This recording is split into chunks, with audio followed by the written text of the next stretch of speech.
nii, filmib, kõik on olemas. Kõik olemas, kõik asjad ees. Okei, nii. Tere kallid kuulajad, taaskord on Kelder Podcast aeg.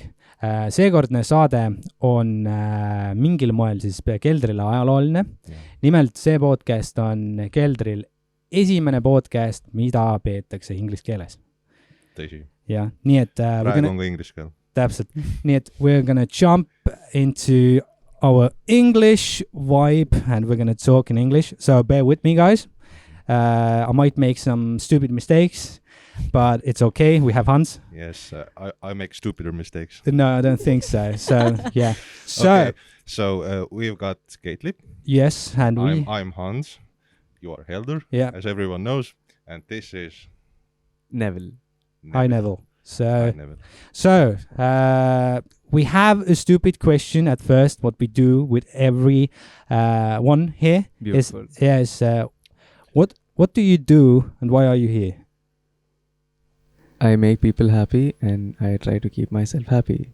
It's a good answer. It's because the best it's one the best one yet because actually. Yeah, because the thing is usually why we do that, it's called an icebreaker. Sometimes people just get really locked so that they don't get any words out because it's a really weird and hard question. I get that. So yeah, you're fairly good at it. So maybe at first let's start with who you are and what do you do.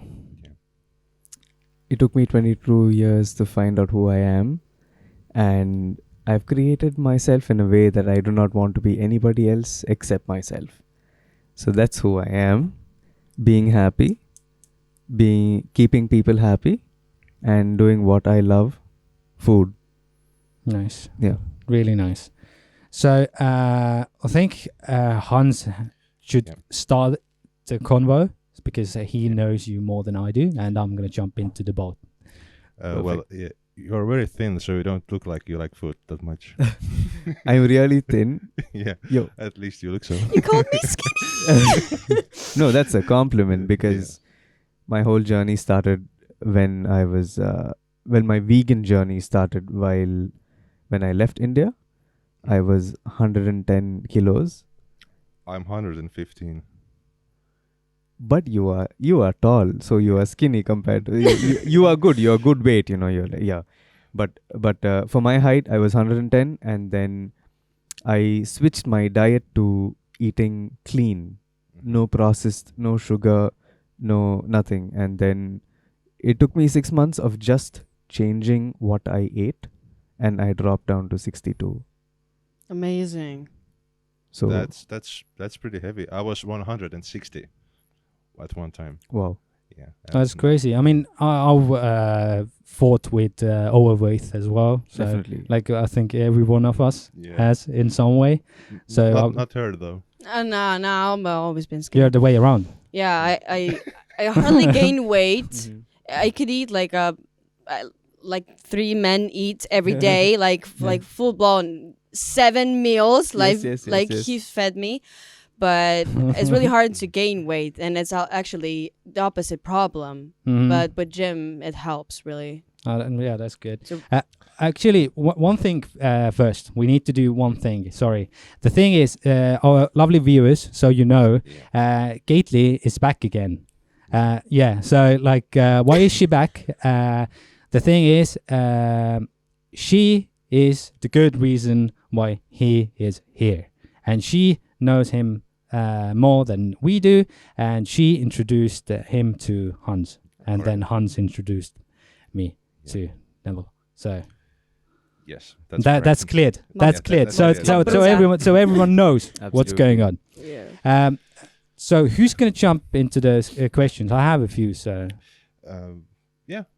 we need to talk about the restaurant. Okay, so fair. So I have a question. I wrote a few questions down so that I can concentrate more. It might be an interesting question, so I'm going to read it out for you. So it's, as a foreigner, what inspired you to choose Estonia as a location for your vegan restaurant? Are there any unique challenges or advantages to operating a vegan restaurant in Estonia? Yeah, and you can start from the beginning, like where from India did you, like the traveling things, like where did you start and how did you end up here? Right. why Estonia? I'll start with why Estonia because Yeah. that was the first part of the question.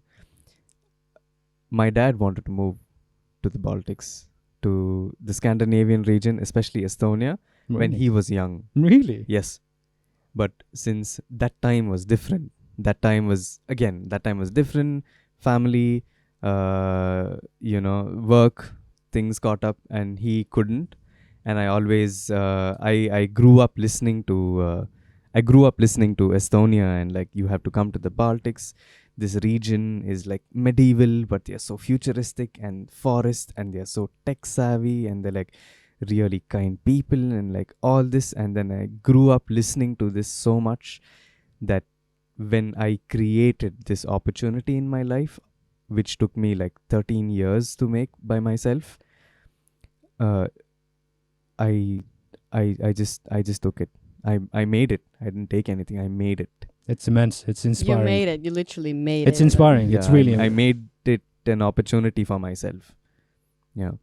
So that's why Estonia. So I grew up listening to my dad talking about Estonia. It surprised me. I mean, that's really lovely to hear. So Definitely. Where in India were you located? Or I where you grew am up? from the south of India, from a city called Bangalore. It is the IT capital of. It's the Silicon Valley of India. So yeah.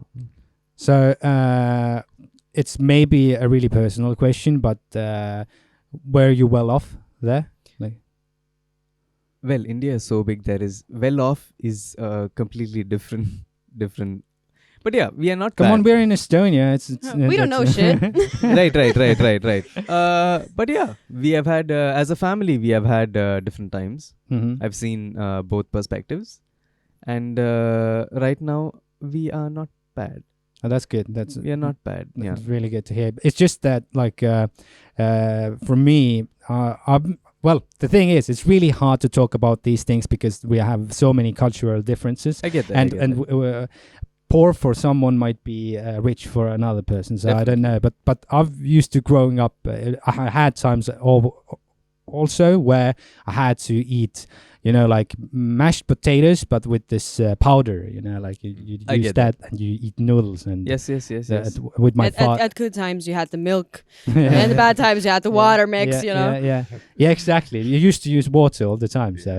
So that was the thing why I asked you, because like for me, it was really hard to pursue any dreams, like studying abroad. Obviously, I didn't have that attention at first, but it was not possible because didn't have that money. So it was interesting for me that you told me that you studied in France. Yes. Yeah, like how did you get there, and financially, how did you achieve it? In the beginning, it was very difficult. Financially speaking, it's all my parents' savings. Fair. Because Oh my God, good parents. Yes, absolutely. Hardworking, dedicated. For them, they really don't. Yes, they take care of their health, and they do not care about anything else about themselves. Mm-hmm. But for them, it's their duty is their children, Fair. and they are dedicated to that. And so I left India in 2015. I went to Switzerland. I was in Switzerland for a good year and a half. That was my first school. And then I finished school there. I did an internship. And then I wanted to continue school in Switzerland. But personally, I didn't the quality of education is the name, the hype, Mm-hmm. Switzerland. It's good. Like, I'm not telling it's not bad. It's not bad. Yeah, but It wasn't good for you. right. Again, personal preferences, and it was very expensive. So I found, I did some personal research, and I found a better school in France, which was quarter of the price of Switzerland. So I made an adult decision about my life, and I moved. I told my parents, I do not want you to, because they are struggling to pay all that money. Mm-hmm. And I moved to France, and I got into another school there, which was again higher education. Switzerland was like post graduation, then France was like masters, all in cooking. Mm-hmm. People usually don't do a master's to cook.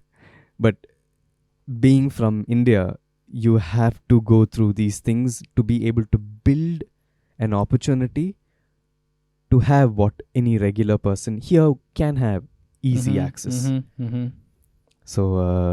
So went to France, did the masters, started working, started really dedicating time, because in the kitchen you do time. You give your life, you give your hard work. It's like everyday dedication. Did that for 4 years and really grew in hierarchy, grew in knowledge, grew in skills. And then once I grew to a point where I could be confident in myself, I moved to Estonia to do what I've always wanted to do since a kid. It's immense. I mean, what did your father do when he heard that you're going to Estonia? Oh, he has been talking to me about Estonia since I'm a kid. So this has always been a conversation. Oh, that's immense. I mean, it was a dream come true for him as well. Absolutely. This is one word I don't really use often, but only very close people know when I say this, and it's a generational goal. Mm-hmm. It's immense. It's a generational goal where, like, he dreamt of it, but he couldn't do it, but he worked hard so that his son could kind of build himself and work hard and then achieve that. Yeah, it's immense. I mean, it's really inspiring to hear that. He's living the dream with you. Yeah. Definitely, Literally. every day, definitely. Exactly, and it's good because these kind of things can go both ways. Like you know, like there are parents where they didn't achieve something when they were younger, and then they try to put their kids in their shoes, and then the kids don't want to be there. But this time around, it's the way around, and it's really inspiring because it worked really well. And Definitely. that means your parents did a really good job in that sense, that you built some sort of I don't know, supportive bubble. Definitely. And that, yeah, exactly. Yeah. Pane taimer tööle, palun. Yeah, so it's really inspiring. Like everything you say is inspiring. I had a thought where, like, so that our viewers would have an interesting show, a podcast. We should show what we are talking about. We should show your restaurant that's located in Tallinn. Definitely. Yeah, and you could give us a quick tour. Ooh, bougie. Yeah, you could give us a quick tour, what it is, Absolutely. and where are you right now with your restaurant. Yeah, so that's the first post is today's post. Yeah, this is we are actually okay, what day are we on? Today's Sunday. Today's 19th. 18. Today's 18th. So I think 18th, 19th, 20th. In 2 days will be 2 months of me opening. Yeah. And this is the biggest unimaginable achievement where just go to the next slide. No, not next post. Right. Yeah, sorry. Yes. Amazing. Yeah, that's immense. On the vegan magazine. Yeah, that's crazy. On yeah. the vegan magazine. Yeah, I know. 2 months. And now you're here as well. And now, yeah, absolutely. This is one thing what I've learned is focus on what you do. Just love what you do to the point where people just vibe with you. And this happened. Yeah, the thing is, I've heard a story from many different people that they always like well-off people who've achieved something always tell others that you should surround yourself with people that are 2 or 3 steps higher than you are. Oof. And that way you are more productive and you grow to be one of them. So like, or like not one of them, but you know what I mean. Absolutely. And it's really immense to see that you've built something from the ground up. My favorite one is the risotto. I just love it so bad. Are all of those recipes like you invented them then? Like, is that so? Or let's talk about the food, the menu. Yeah. Right. Since I have after I left India, which was such a India is chaos because there is everything in abundance. Cultural differences, language differences, all even in the same country. Everybody, like a normal Indian speaks at least 4 or 5, 6 Indian languages. That's nowhere related to each other. It's not dialects, it's different languages, you know.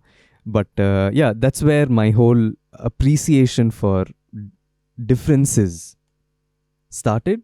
And then when I got out of India, when I was in Switzerland, I had friends from South America, North America, the whole of Africa, Europe, everywhere, Asia, East Asia, Southeast Asia, then everywhere, you know. And then there were these differences, like people from the same continent are like, oh, you know, like, oh, you're Spanish, you're French. I'm like, yo, it's the neighboring country. Like, it's I see much more differences in India, but people are still together, you know. So for me, it didn't, as an outsider, I didn't see the difference, although they felt different. But I saw it as an opportunity to appreciate that and to learn from that. So which is how I kind of grasped more of culture, more of food, and I learned more cultural, like food.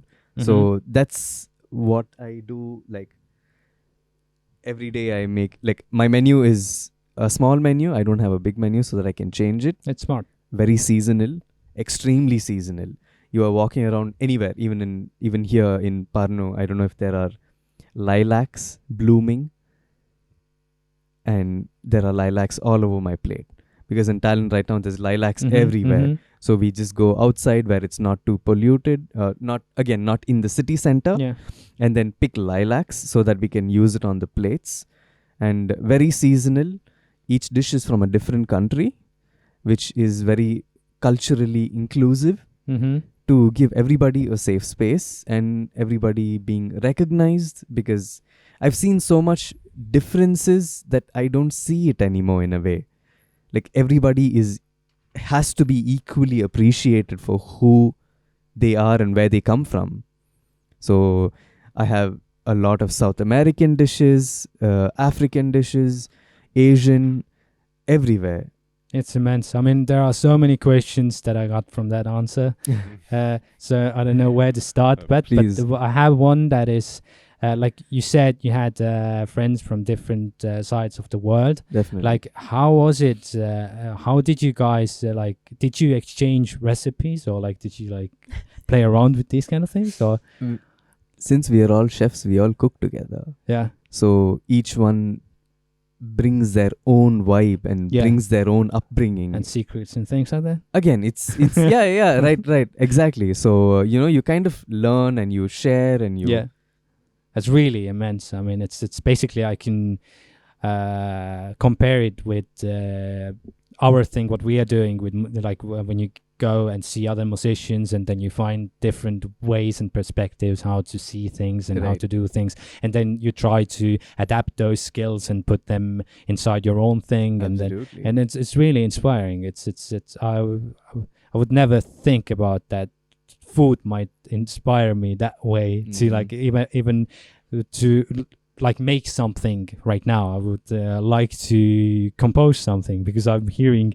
your story and it inspires me. So that's immense. So that's a huge compliment to you. I mean, I haven't eaten anything, but you inspire me, and I kind of get my girlfriend who's into food a lot. Like, she looks at cooking shows and like her vocabulary in food and like English wise is perfect.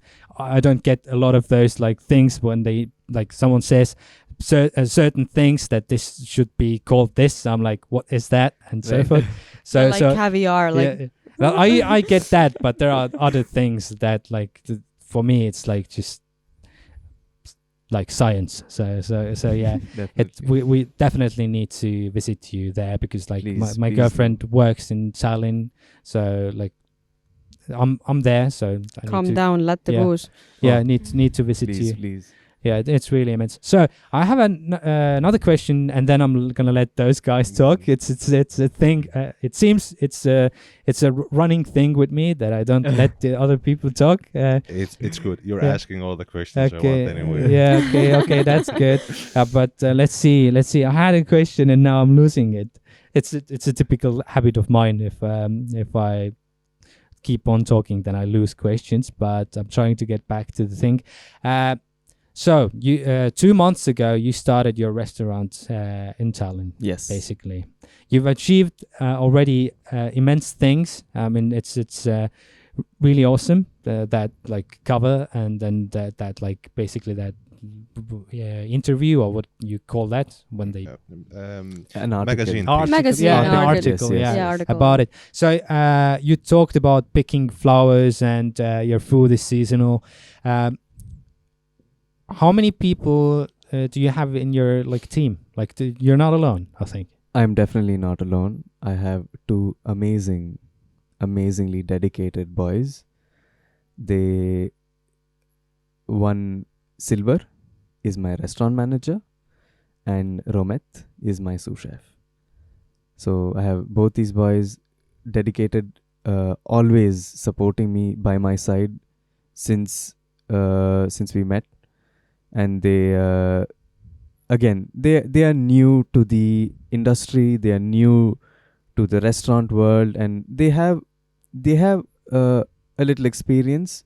But I've been doing this for 13 years, so I've seen things and I have handled things.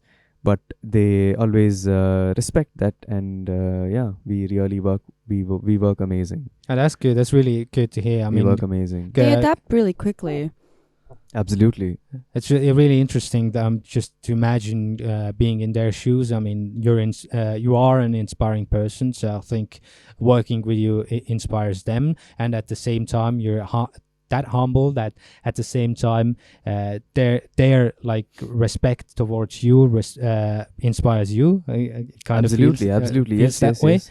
And how did you find those guys? Like how is the process of making a company or a restaurant in Estonia? Well, I'm going to answer how did I find those guys later. Okay. But Yeah. how the process of making a company in Estonia is actually surprisingly easy, because I started the whole process of the restaurant in September, and I opened the restaurant in December. Although I work like a maniac, that cannot be not mentioned. But still, the processes, the people who support, everybody are exceptionally kind. And when they see passion and when they see the dedication and time put into work being done, and they see the work actually being done, they really support you. So what I could achieve in September, October, November, December was open. So like 2 months, 3 months. What I could do in 3 months would easily take at least a year in France and probably 2 or 3 in India. Yeah, I mean they sent the faxes to everyone. Right, exactly. Estonia is exceptional that way. Like people, a phone call away is everything is fixed. Mm-hmm. Everything is on your phone, on your laptop. You sit on the couch. You really do. You can move things definitely. Yeah, that's the thing for Estonians that they don't really like. I think they appreciate it, but like We can see how good we really have it compared to other countries Yeah, of because of course. the IT and everything, technology. yeah, of course. But the thing is, like, you're used to that, so you don't really have. You can't compare them. Like you can Yep. compare them because you're used to a different way. Definitely. Yeah. So and I've used to a different way in a way as well, because like people who work abroad, they see how different countries do their like paperworks and how slow they are sometimes. How and- different countries operate. Yeah. yeah. It's just crazy. But it's I mean, I'm happy. I'm really happy that you started your company that way. But did you when did you start planning on seriously opening a restaurant in Estonia? 3 years. 3 years. Okay.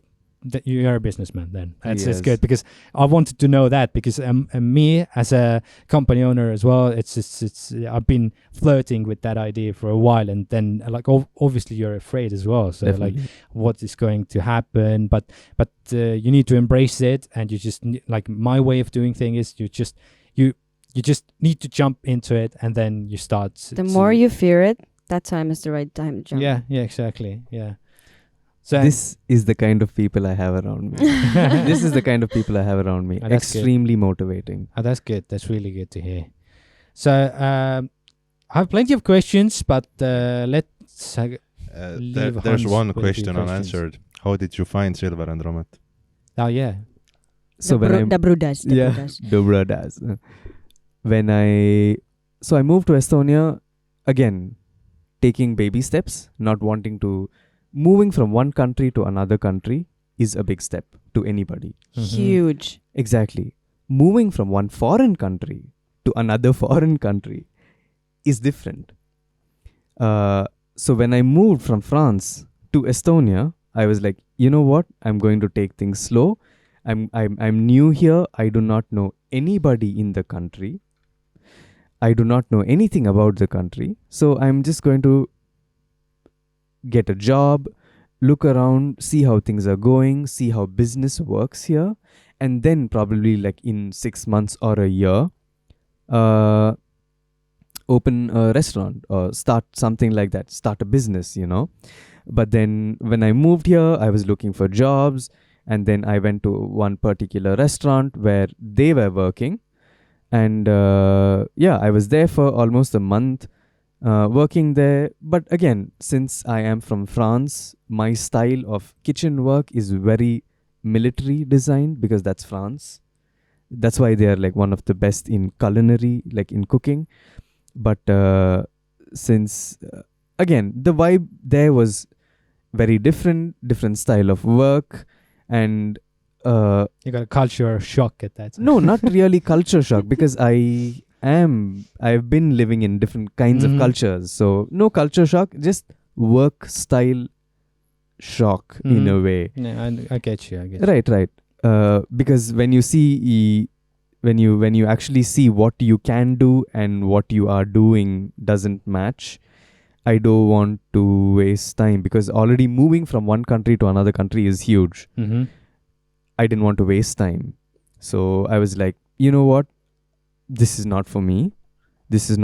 I'm just going to, I have to do it anyway. Probably 6 months down the line, 1 year down the line, I wanted to open a business. Why wait? Do it now. Of course. Do it now. It's crazy. I mean, there are so many like let's say Estonians right now, but because that's my point of view, we are in Estonia, so there are so many that want to do something, start their own thing. They've lived here for 20 years, for 30 years, for 40 years, and they still haven't done anything. You're here for a year or two, and then you just start something. That's a good thing. It's really Man came with a purpose. yeah, exactly. And it's really good to see a person that is really motivated. I can feel that you are being supported by your family. Absolutely. You have a dream that helps a lot. That rekindles your inner light in hard times. I know that Definitely. because it's not always walk in a park. It's not that. We all This know is why I that. moved to Estonia, because there are no parks, there are only forests. Only forests, yeah. Yeah. Fair. Raw nature.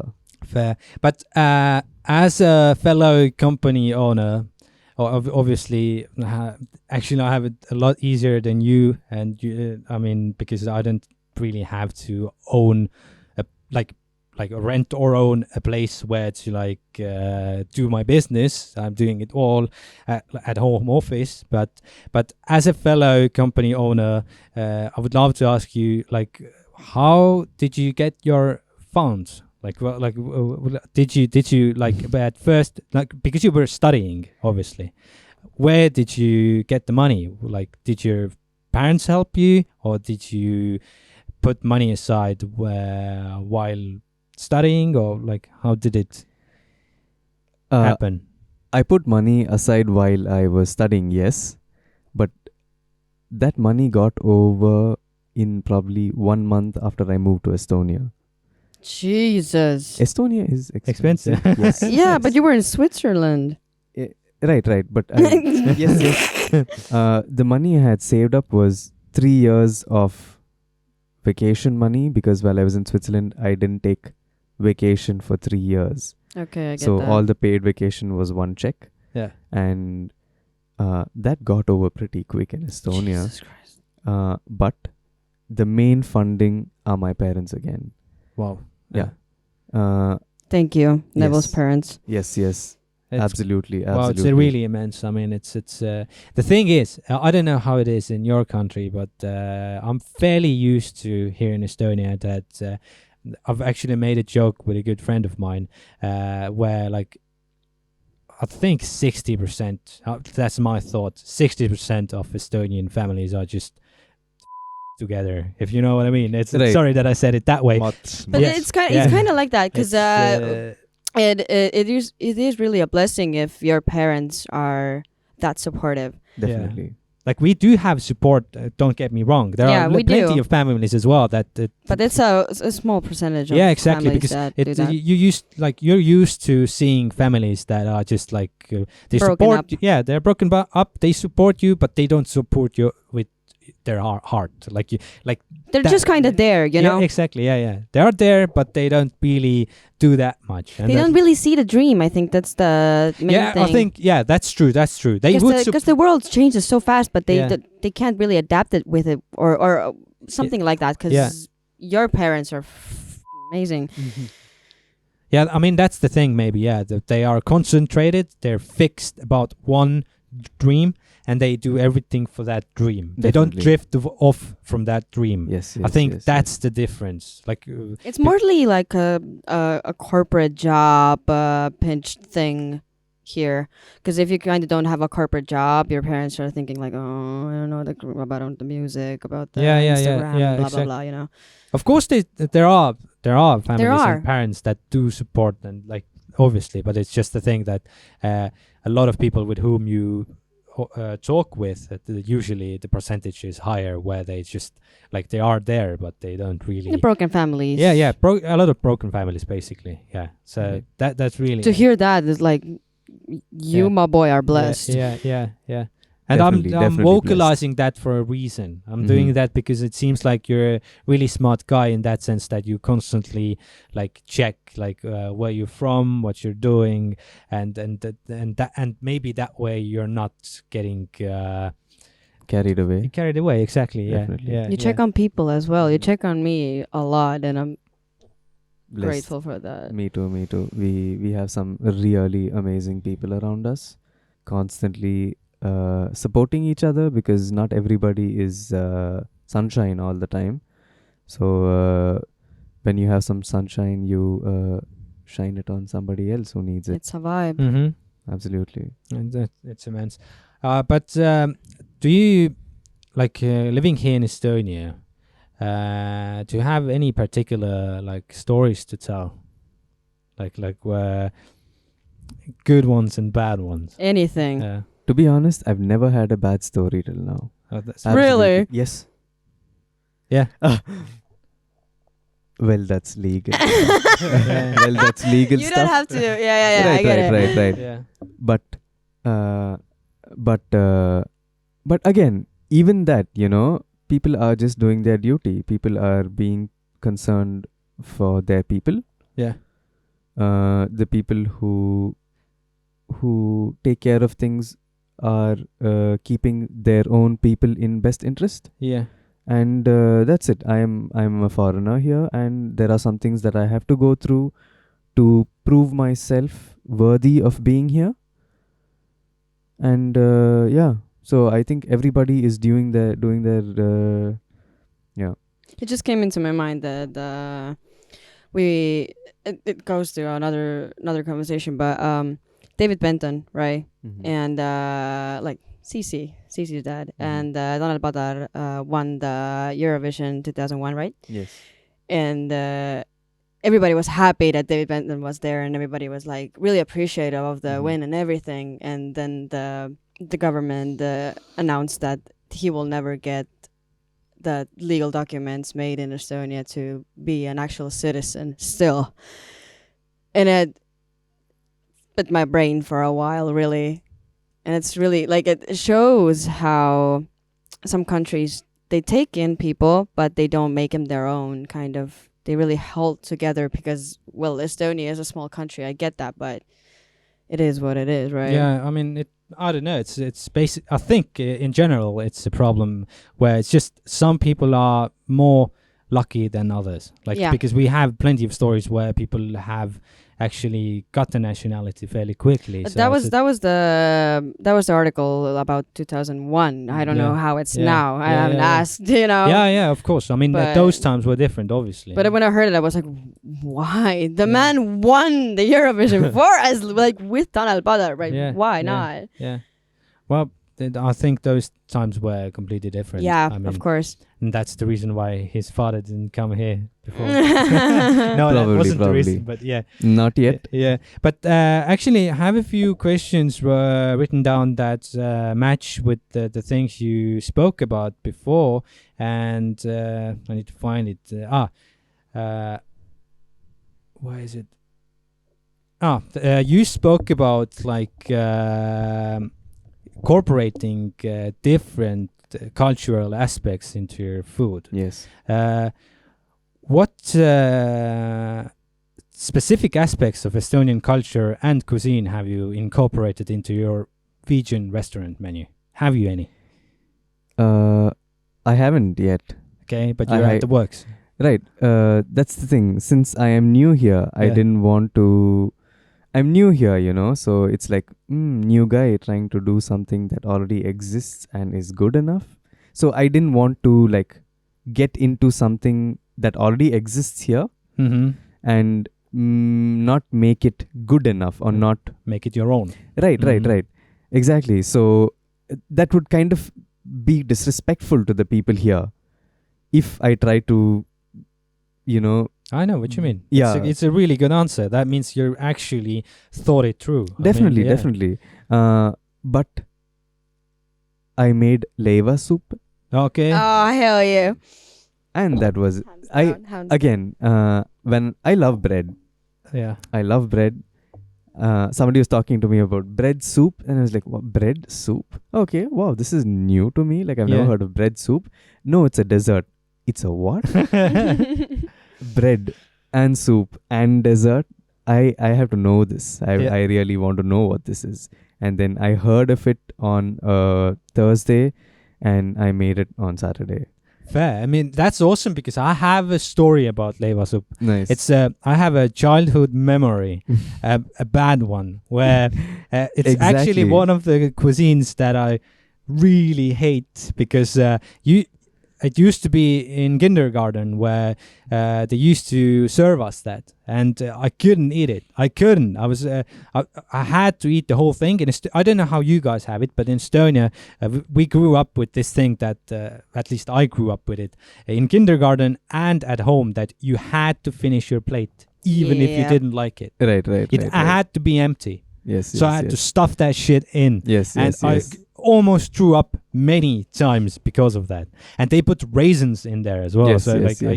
I hate that. So I'm really interested. I'm really interested in what you have to offer. I need to eventually maybe I need to try what you did, and if you're going to serve that eventually as well. Definitely. Because this is interesting. Because I really hate it. And maybe you're doing it completely different. And maybe, obviously, it was kindergarten, so they serve shit there. So Oh my because God, I used to hate another thing as well. It was like bread, like white bread, like common bread here in Estonia, that they used to put honey on.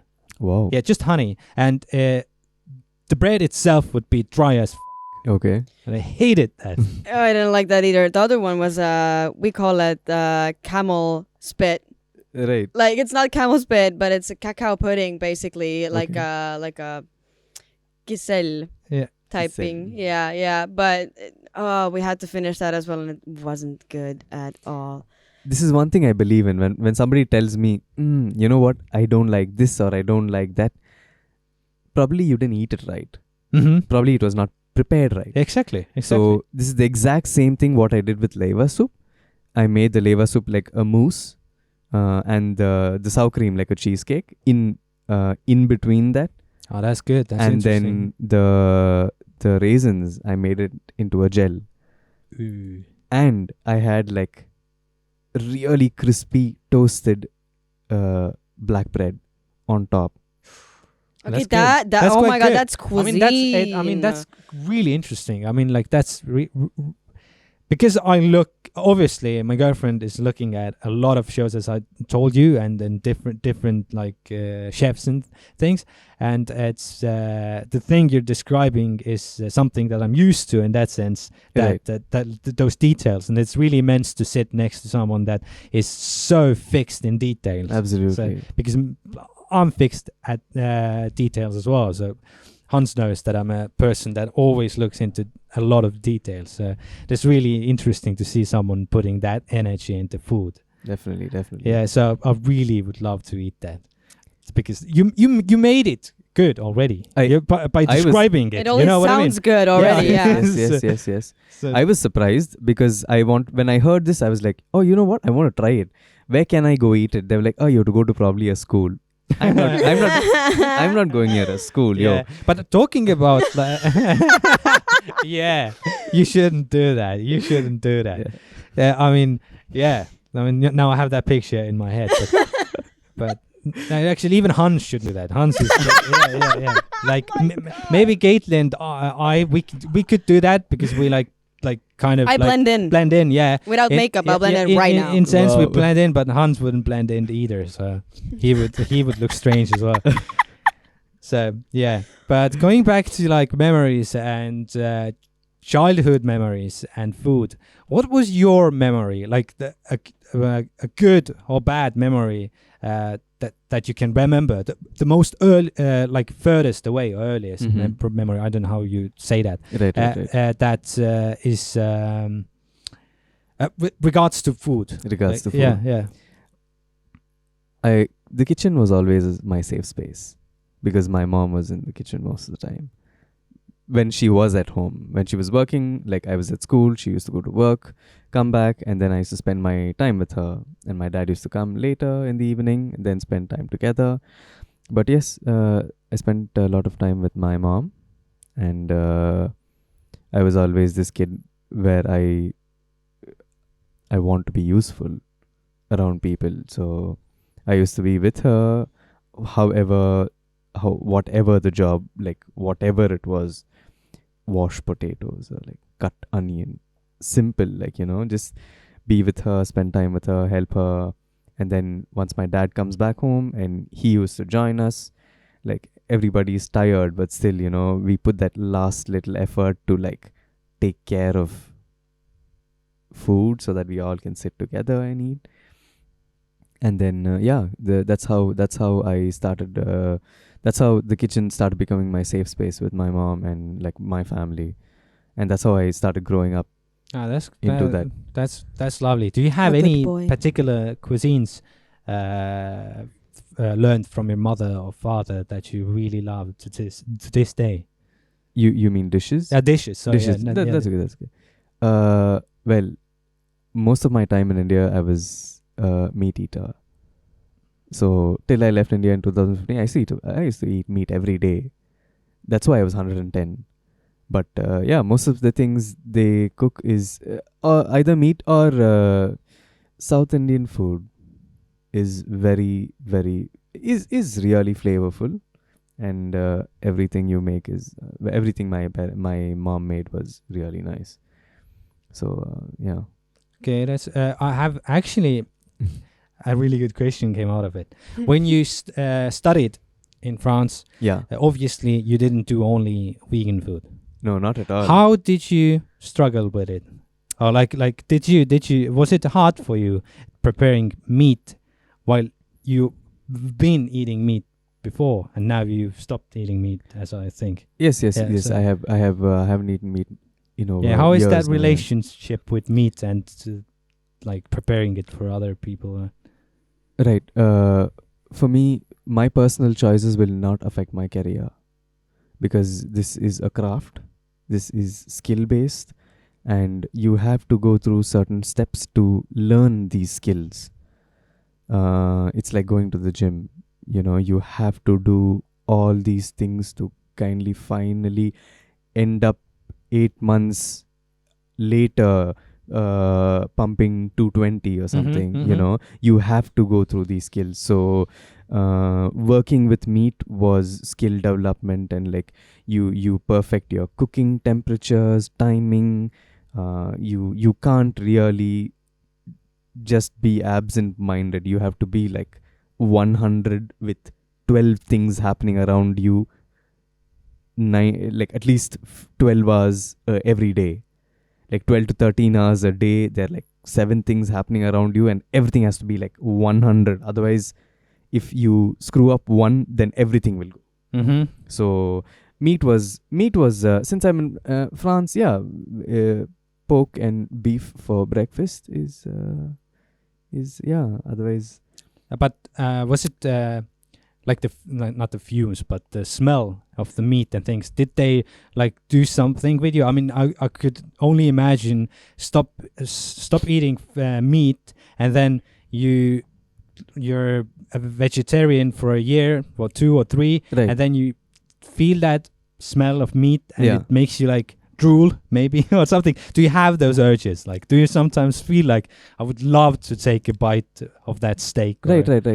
I understand that. I get that. And yeah, definitely I'm human. Like I cannot like completely blindside my own self, But after going through 110 kilos to 62, that mindset changed the way I looked at myself.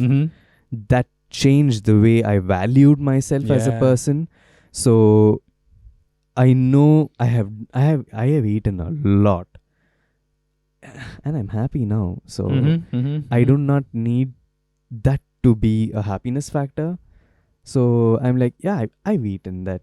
I'm good.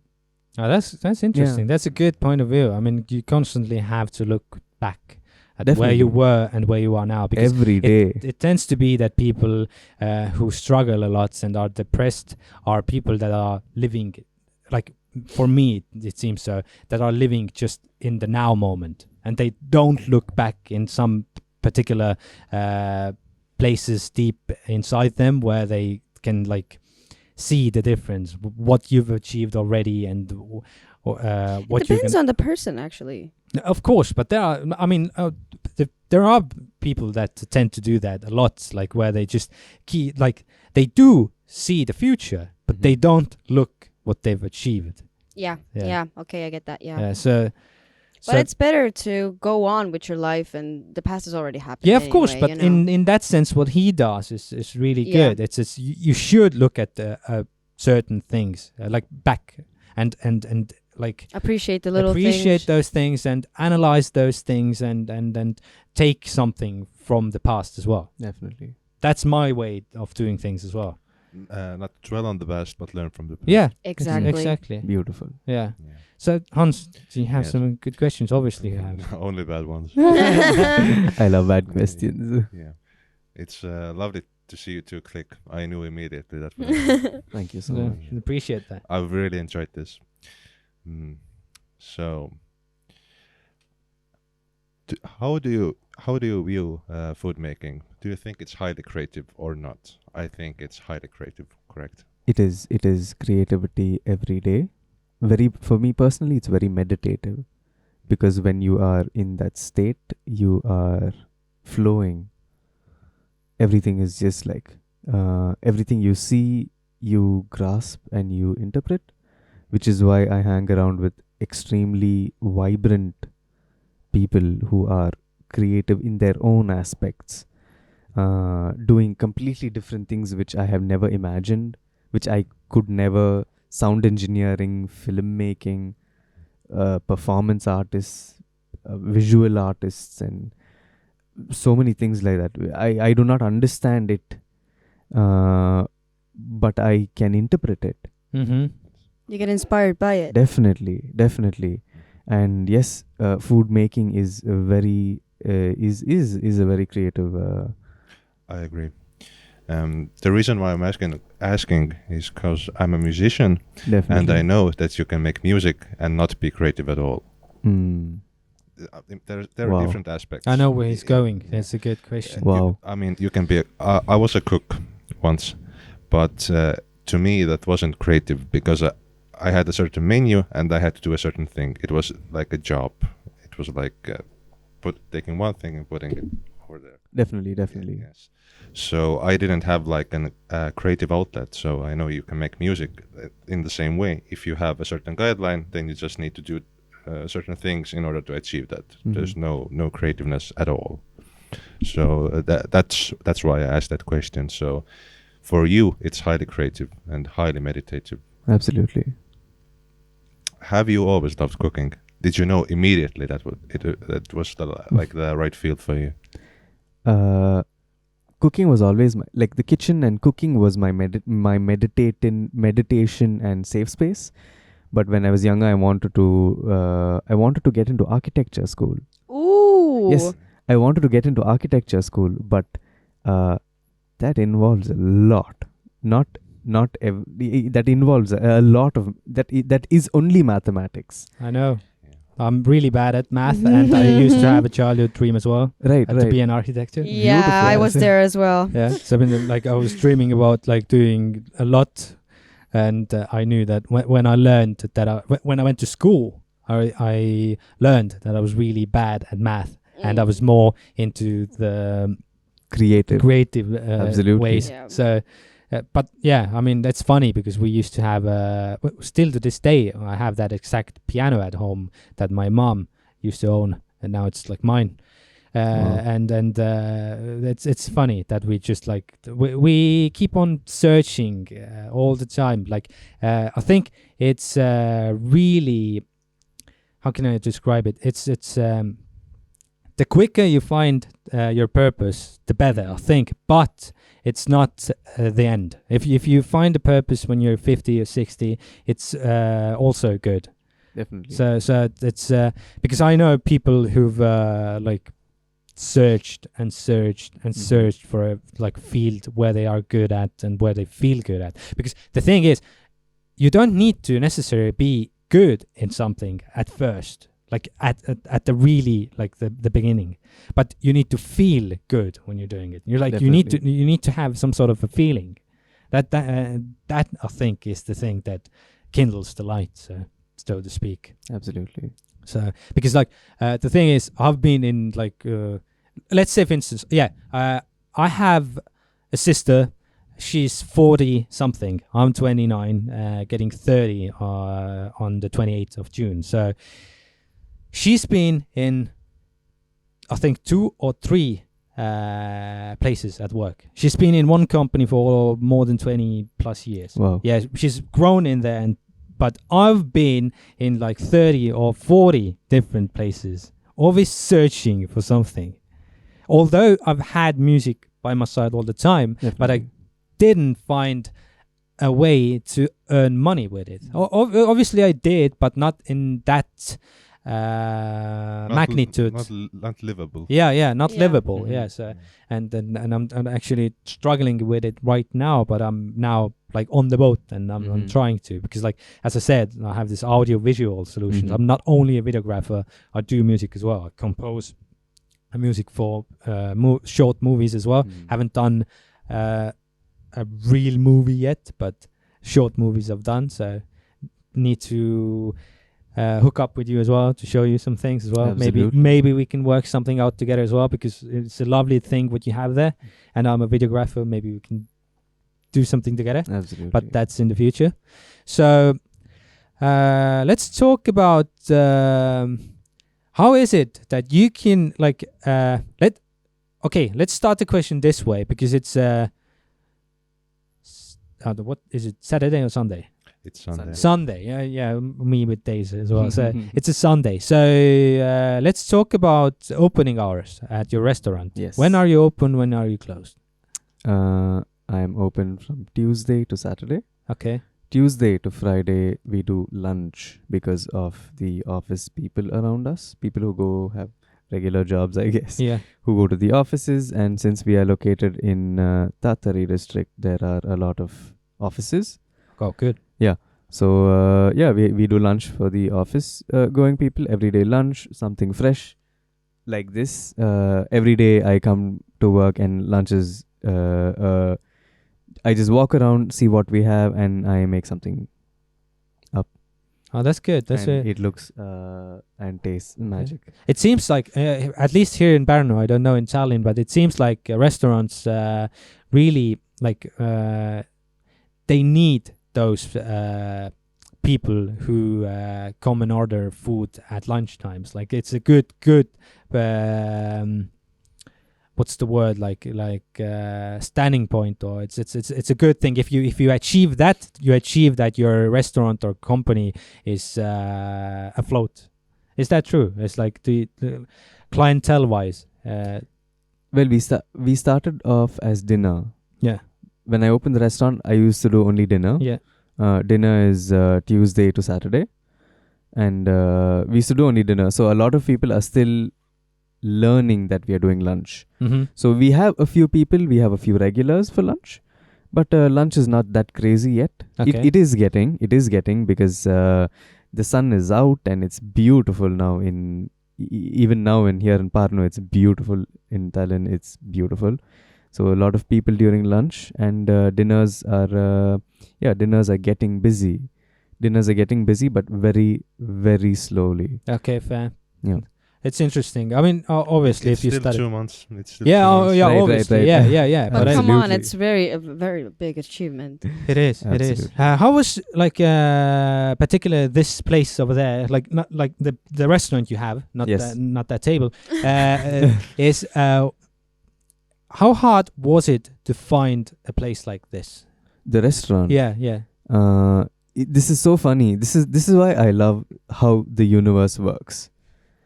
Because when I was searching for a restaurant to rent, I had written to like 15 or 20 different restaurants in the Tallinn area, but they were the only one who got back to me, and I don't remember writing to them. What? Yeah, I was like, Universe is like, hey, here you go, man.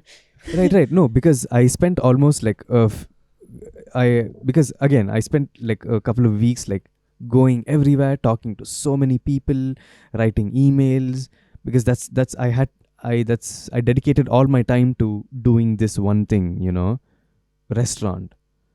So I used to talk to like 3-4 different people every day. The whole week I met so many people, so many emails, and then suddenly one evening I get an email like, we heard you are like, we are looking to sell the restaurant.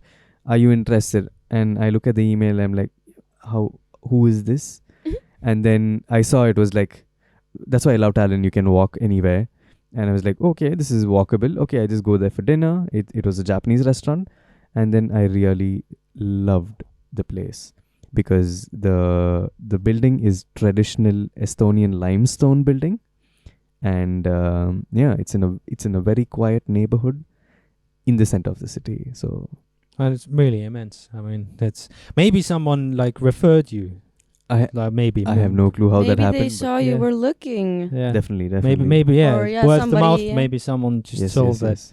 Hey, this guy is searching for one. But you said it was an Asian restaurant, so like Japanese, yes. Japanese. So did Estonians own that, or were they like foreigners, or how was So it was a couple who owned it. Uh-huh. They have had the restaurant for 5 years now, and before that they had another restaurant for 2 years. So yeah, but the owner, the head chef, is Japanese from Japan, and his wife is the co-owner. She is Estonian. Yeah. Fair. And do you still keep in touch? Like, did you get a good connection out of it? But yes. We had a good connection till they moved out, because the reason of them selling the restaurant was they wanted to go back to Japan. Oh, really? Yes. Because the wife was in Japan doing her course, or I don't know, working. And then they met each other there, they got married, and then she was like, okay, let's go to Estonia and open a restaurant. And then he came to Estonia and was here for like 7-8 years. And then he was like, I did my time here, it's nice and fun, but let's go back to Japan. Now it's interesting if they're going to just switch it up for a while and then switch it up for a while. Absolutely. It's really healthy, actually. Definitely, to do that way.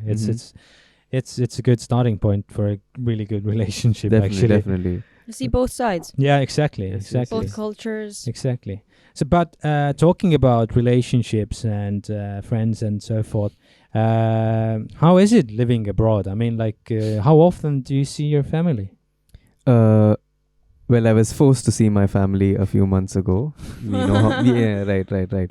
But otherwise, they used to visit. I don't go to India. I don't go to India. I don't go to India. Let's just keep it at that. But they visit, since I have a sister who lives in Paris. I lived in Lyon.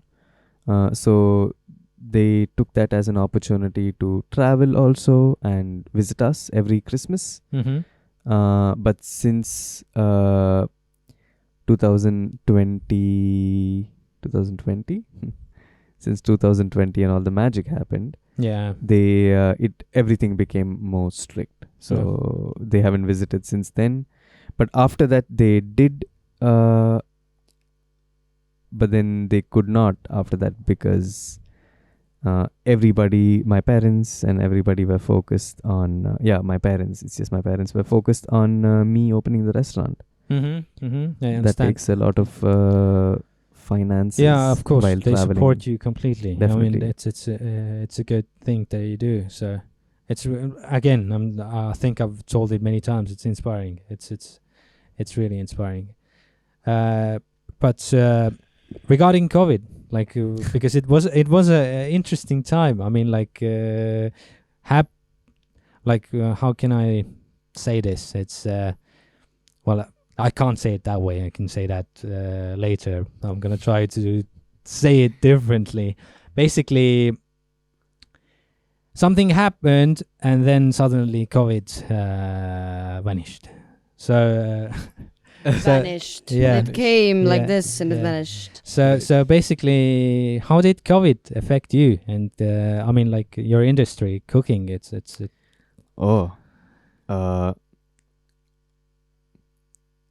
Once people, after that hit, people kind of started valuing life differently, and a lot of cooks, servers, restaurant people, hotel people, they kind of didn't want to put that effort and time into that rather than spend time with their family.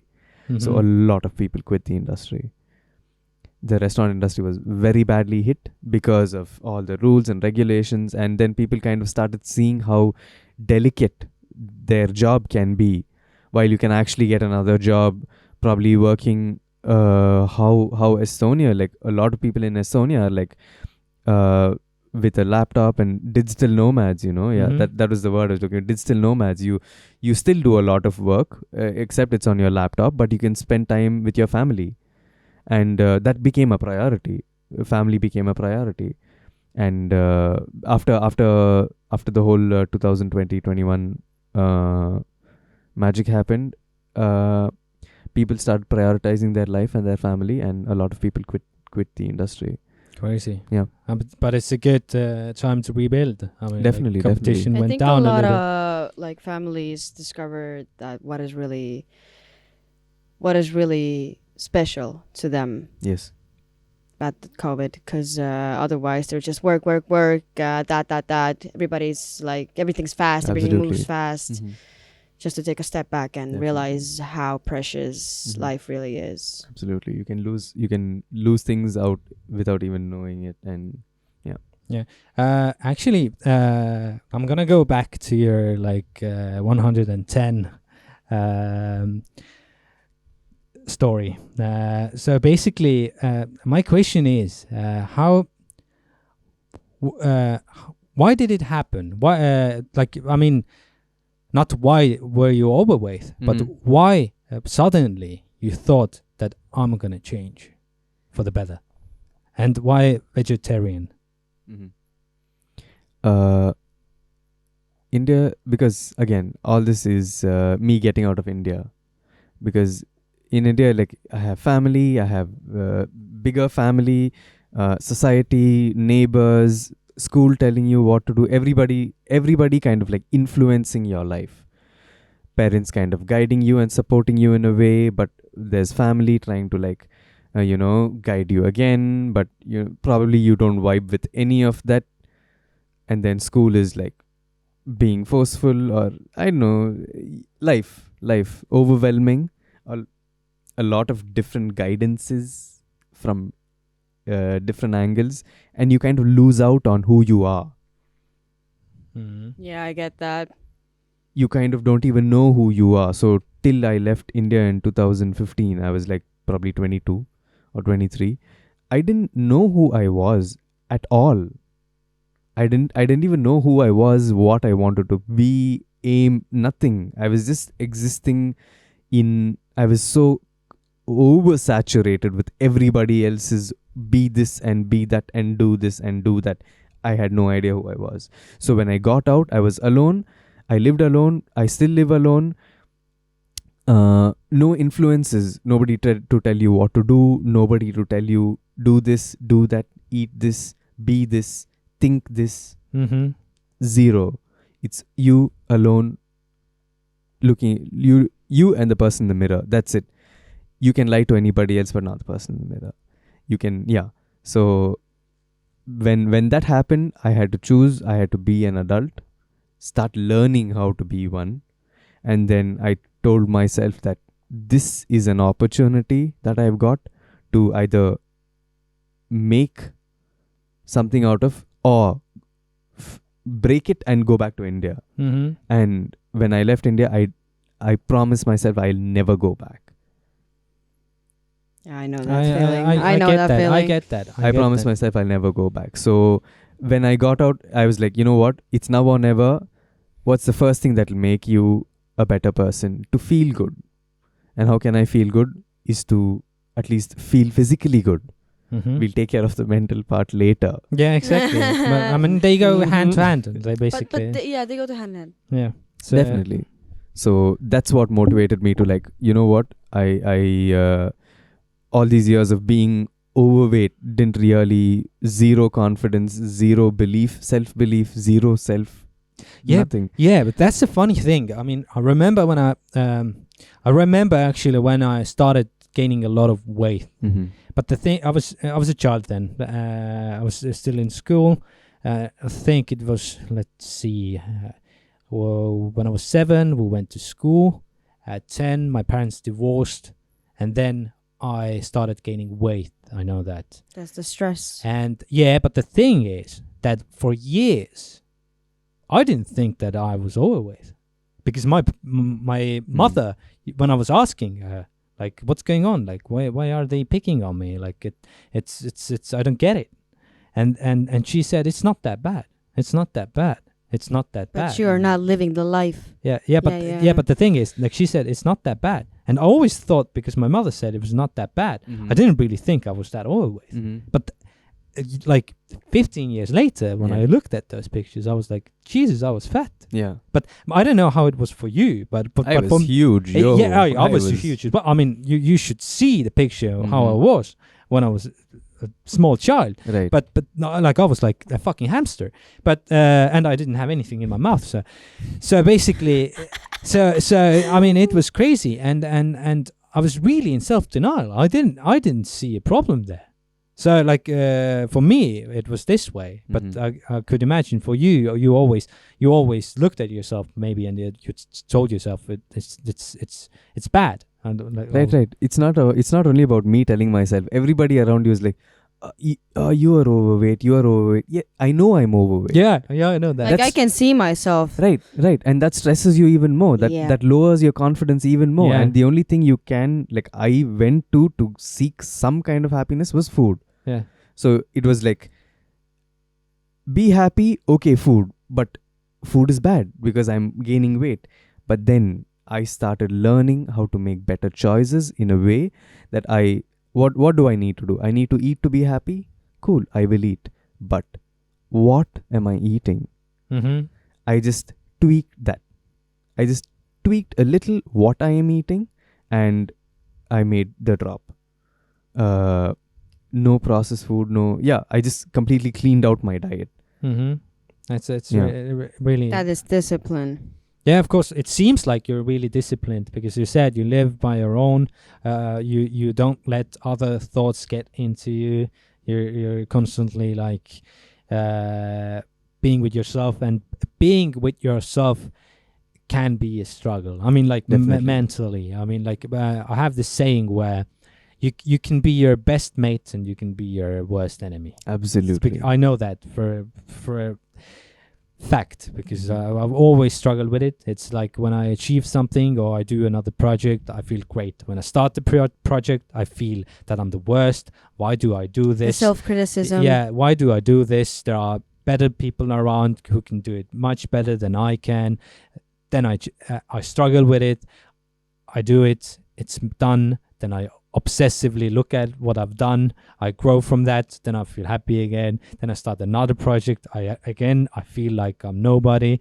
Like it's for me. It's like this. So Yeah, it is like that, but you grow out of all of that. So every project you do, like every different project, even the same thing, maybe if you did the same thing, you grow every time you do it. Yeah, of course. Absolutely. And that's what keeps you going, because like you need to constantly remind yourself that what you're doing, that persistency is going to affect your skill set a lot, and it's gonna make it better and more comfortable in the near future. So I can take a lot of these kind of references from your like point of view and mindset, how you approach things. Definitely.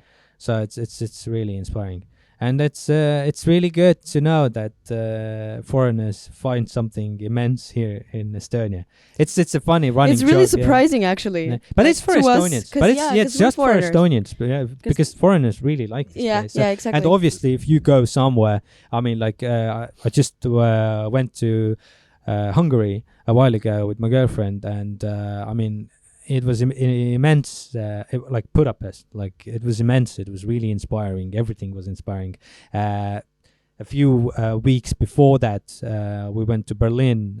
That was really immense, really inspiring. There's for me, there's a personal connection with Berlin, with Germany, because I used to grow up with cable TV.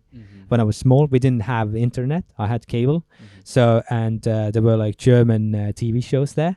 And that was even before school. So that was like I was 4 years old. But I really remember things from the past when I was 4 and 5. And I used to be at home a lot because I wasn't at kindergarten. I was only there for 1 year.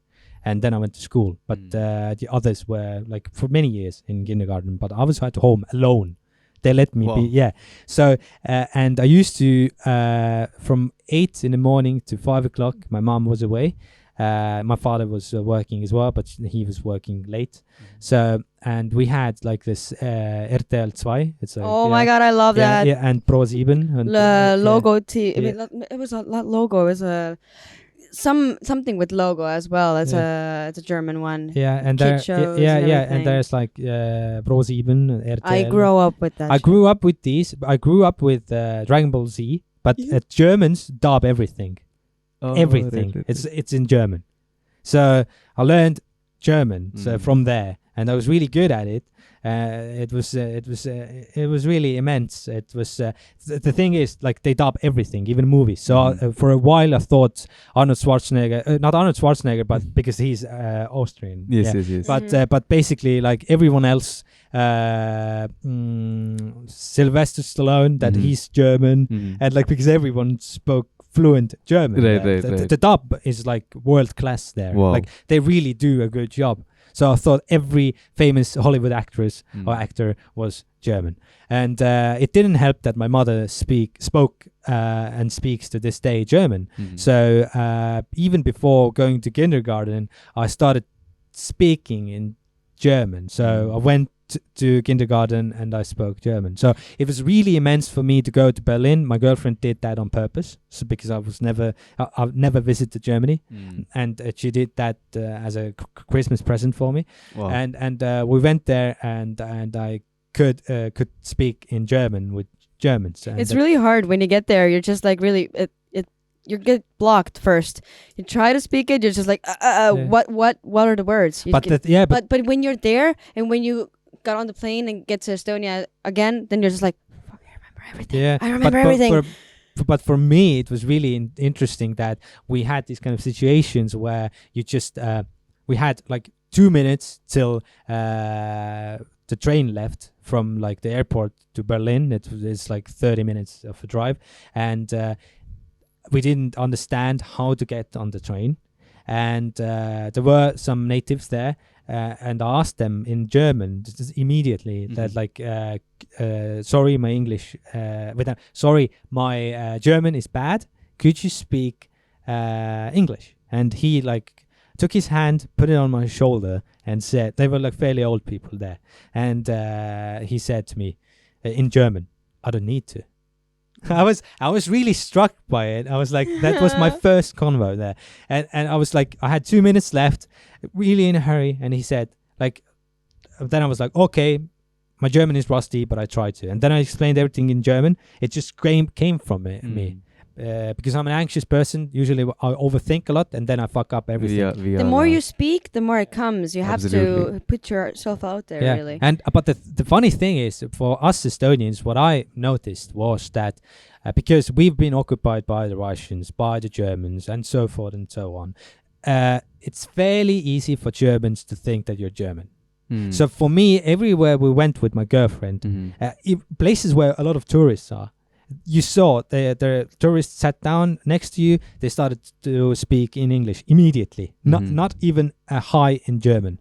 But when they came to our table, everywhere when we went, they started speaking in German. Wow. So yeah, and then I was like, okay, it's my first beer. I can speak in German. But when I took another beer, then I was like afraid, like I'm gonna just the language up. Right. And then like for every place we went, for the first beer that I drank, I spoke in German, but then I said in German like, could you speak in English, because my girlfriend doesn't understand German, and then they were like, yeah, fine, it's good. But it was really weird for me because I didn't want to speak in German at first because I felt insecure, but every place I went I had to. Even churches we visited, like they started to speak in German straight away. We went to the like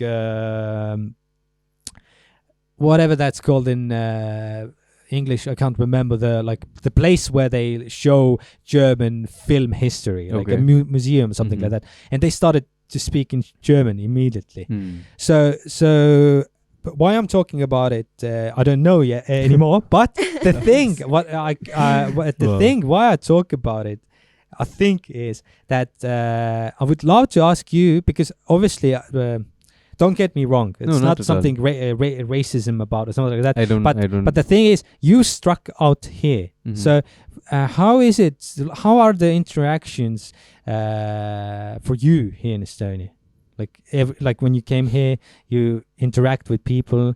Can you talk about a few funny stories? Maybe do you have some? You surely do. Although you don't. You don't. I'm sure. Again, that's. It's a hard one, maybe. It is because everybody speaks English. Yeah. So I really didn't find any language barrier at all. Yeah. But otherwise, speaking to people, I'm a social person. Like, I speak so much to random people that to a point where they are uncomfortable.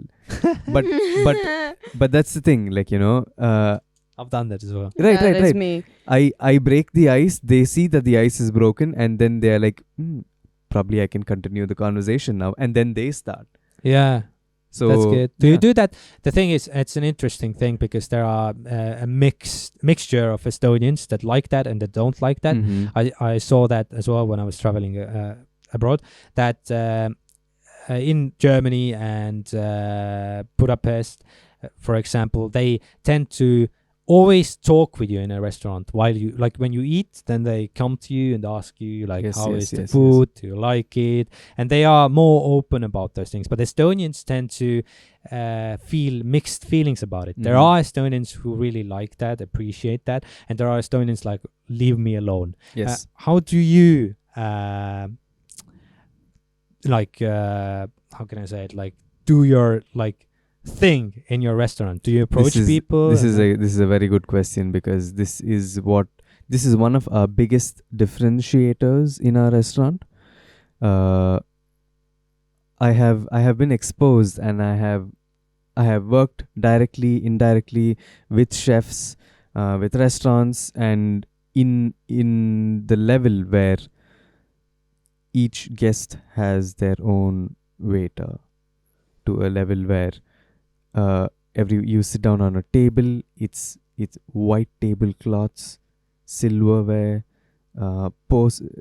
extremely expensive plates, gold plated, all these, and then there are the servers come with like a 3-piece suit, white hand gloves, and with a plate, and take the clothes off. That is the level of service which I have seen, and kind of, I haven't done it personally because that's a different level, but I understand the concept, and that's the concept I kind of bring here to the restaurant, in a way that we give attention, because at no point I want it to be, you come, you eat, you leave. No. That's like a fast food restaurant, Right. or like, No disrespect, but if you just want to eat, go to McDonald's. You want like, to have an experience. I create, like, me and my team, we create dining experiences where people come for a meal, they're like, 1 hour, they leave after 4 hours, and they're like, wow. it's very personal. You have Yes. a very personal service. Extremely. We talk to them, we guide them through each step, and since everything is different, the menu keeps changing, and each dish is from a different country, probably not heard of, and probably not eaten, and because everything is so mainstream now, everything else is lost. Mm-hmm. There are a few things that are so mainstream. Good restaurant in any country is either Italian or French. There are a few Asian restaurants, there are Korean restaurants, there are Japanese restaurants. Yep. Everything else is lost. There is so much culture. Yeah, there is. I know. There is so much culture. One of my best go-to cultures is South America and Africa. Extremely underrated. Extremely. And these are some of the oldest existing cultures. Mm-hmm. They are extremely old. And so I really try to pull things out of that to show to a very modern society what other cultures have and what other cultures look like. It's really good to do that. I mean, But- it's Yeah. It's educational as well. For Absolutely. example, what things? Can you point out something specific? Each dishes, because one thing what really struck to my mind was, I think last menu or the menu before that, I had a dessert from Somalia. Okay. Everybody was so hesitant to take that. What was it? The name of the dessert is basbousa. Mm-hmm. It is a semolina cake with orange blossom. Semolina is I all this I learned. Semolina is manna in Estonian. Oh, no. Right. So it's when I say this, people are like more connected. Oh wow, okay, manna cake. And what is orange blossom? Orange blossom is the equivalent to angarwaks, but in the Middle East and North Africa. okay. So when I explain it to people like this, but because when they see on the menu, basbousa, what is this? Somalia, they're like, very negative connotation. It's going to be a mud cake. Exactly. It's Right. just a stupid. I love no. I love. yeah, I love, but people think that maybe. Yeah, we don't know. Right. I do not know what people think, So that's why I put these very different countries on it, so that people feel less because a country like Somalia, unfortunately, it has like a negative connotation to it. People are like, oh no, not really. And if they see, right now I have a risotto on the menu, everybody takes risotto. And when I bring the plate, I'm like, very kindly, in a nice way, tell them that, yes, I understand it's a nice dish, but just because you feel comfortable with it doesn't mean you have to take this. And I bring people free stuff, not the whole meal, but just small tasting portions of the other dishes which they are not comfortable to take. That's really good. Yes, To especially introduce them to new Yes. things. exactly. Especially when I had the cake from Somalia, it's just a manna cake. It's just semolina cake, so it's not expensive. Like food cost wise, it's not expensive to make. So I used to make and give people smaller portions. At the same time, I had a panna cotta on the menu, which people took only panna cotta. They're like, panna cotta? Oh wow, panna cotta. Because everybody's heard of it. That's Yeah, why. but it's a good thing to mix those things as well. You have to have those things at your menu Right. that people know, Yes. and you have to have those that you want to like Absolutely. Introduce to the... introduce. Yeah, exactly. absolutely. Yeah. It's a really good thing too. Actually, I noticed one thing when we started this podcast is that we didn't really tell your restaurant's name. So I mean, we're going to put it in like yeah, we're gonna show Yeah, it anyway. but I just want Nevil to say it. Okay. yeah, I still do not know how to pronounce it in Estonian, Do it as you can. but otherwise it's in English, it's chlorophyll. hmm Chlorophyll, yeah. Chlorophyll. And where does that name come from? Oh, everything I do has a story and has purpose behind it. If you haven't noticed, I am extremely spiritual. So what I learned through my life is humans are energy beings. We live energy, we are energy, we consume energy. And the purest form of energy is from the sun, which is sunlight or energy So how do humans energetically, we need the sun, because right now this country is happier than I have ever seen them. Summer. Exactly. Mm-hmm. Exactly. So but on a very physical aspect, light is energy. That Mhm. is very physical light. And the energetical transformation, the transformation of energy to something physical, that process happens only in plants. Because if animals, or even us humans as animals, if we could transform light energy into our body, then we wouldn't need to eat. We wouldn't need food. Yeah. If we could transform like light energy into if we could consume that energy, we wouldn't need food. The only thing that can actually do that job of transforming like light into any usable substance is plants. And that process is photosynthesis, which creates chlorophyll. Mm-hmm. So that's like the material form of sunlight. Mm-hmm. That's like the vial of most potent form of sunlight is chlorophyll. And then the animals eat that, and even we eat that, and then we get energy. And then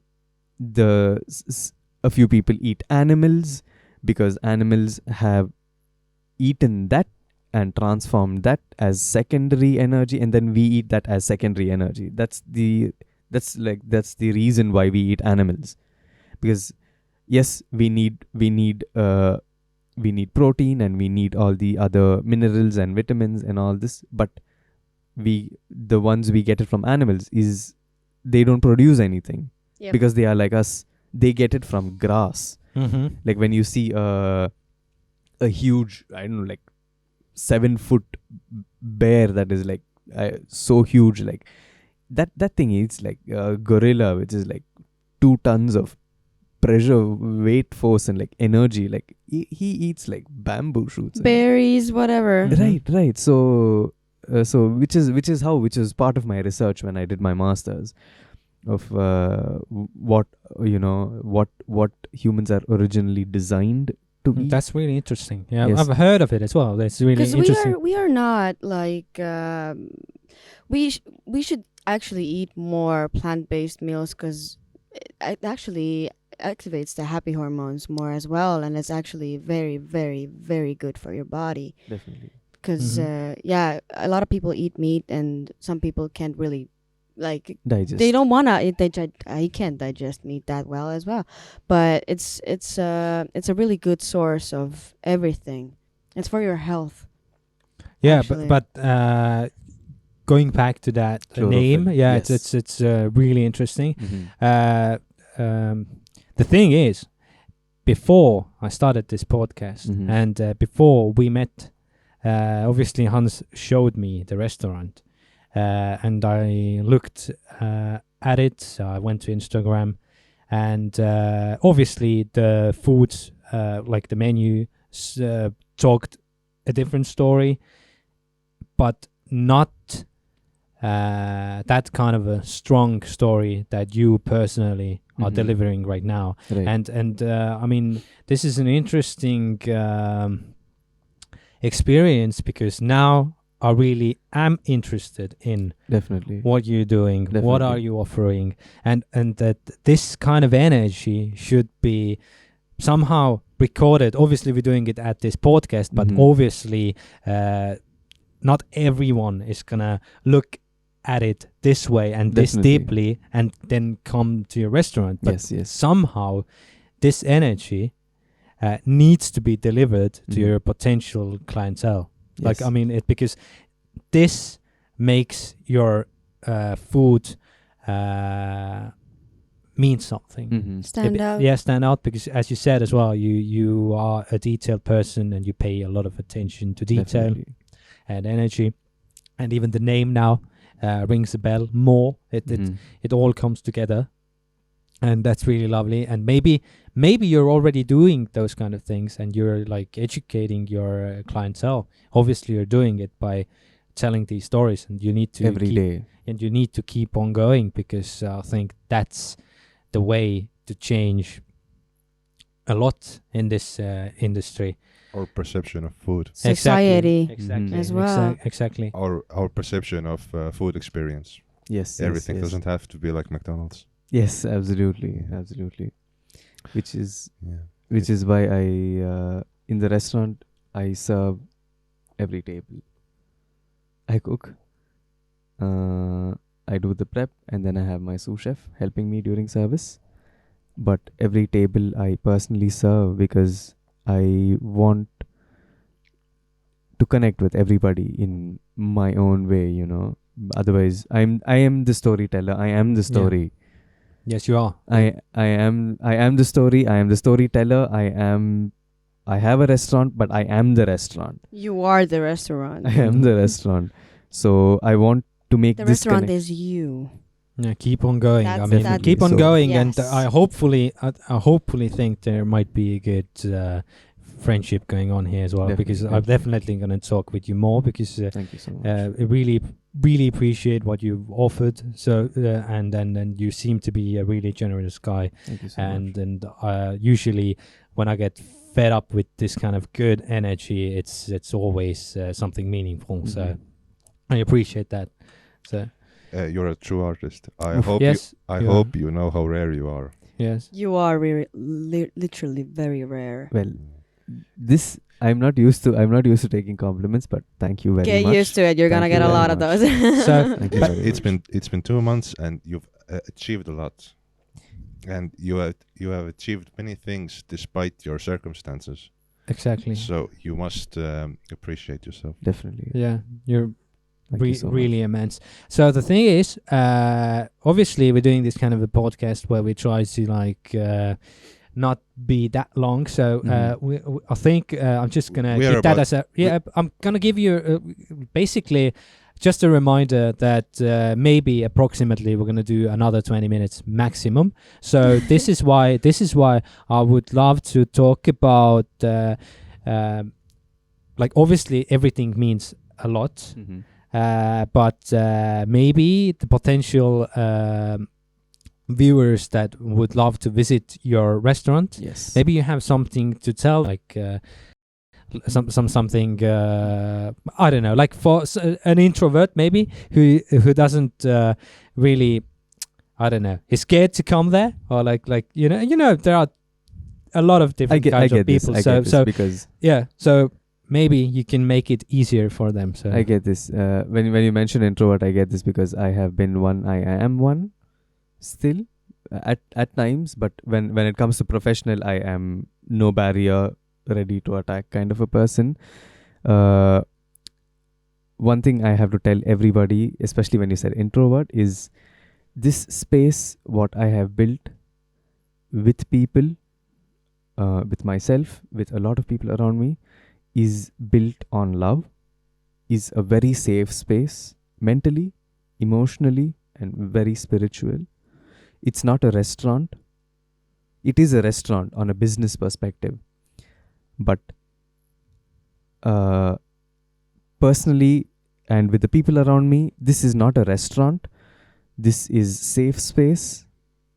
This is, as I would always put it in a way that this is a creation of what self-love, self-trust, believing in yourself. When you achieve things like this after being in bad space mentally, like, depression and ADHD and ADD, and for many years, when you really start believing in yourself, and when you want to do something so bad that you just do it, what that can achieve, what that can become, is this restaurant. So it's my story of going through all that and really like cutting everything out, focusing on one thing, myself, believing in myself, and achieving what I want to. That is the restaurant. So that is that's the symbol. It's the symbol of the restaurant is that. But at the end of the day, on a business, it's a restaurant where you come and eat, but it's safe space. Everybody are exceptionally kind, especially in this country. Everybody are exceptionally kind, always open, very comforting, and very open, very adult-like. I surround myself with adults. That the thing is, why they are so open with you is because of you. The thing is, you need to keep in mind is that not everyone, and not even the same people that you meet are the same towards other people. It really is. You have something in you that people connect with. Wow, I think so. I can feel that. Because I've had my fair shares of these kind of experiences as well, as a foreigner in places that like there's something in you that inspires. Wow. And that greatness, that like kind of self-power, and There's sincerity. feel it. Yeah, exactly. There's Yeah. sincerity. Yeah. That's how I knew it was going to work out. Thank you so this much. podcast and everything. Thank you so much. Yeah. So it was really lovely. I think we are kind of getting to the end with this podcast. We would love to visit as Kelder, as a group, your restaurant. Please do. Yeah. Just say a word and I will take care of you. Thank you. We appreciate that. It was a really immense experience. Thank you for making history with us, because that's our first English podcast. Thank you. So it's going to be in the history books. Definitely. Yeah. And thank you for listening. I hope it was entertaining. And please go see his restaurant and comment, like, and subscribe. Definitely. Yes. Thank you. Ciao.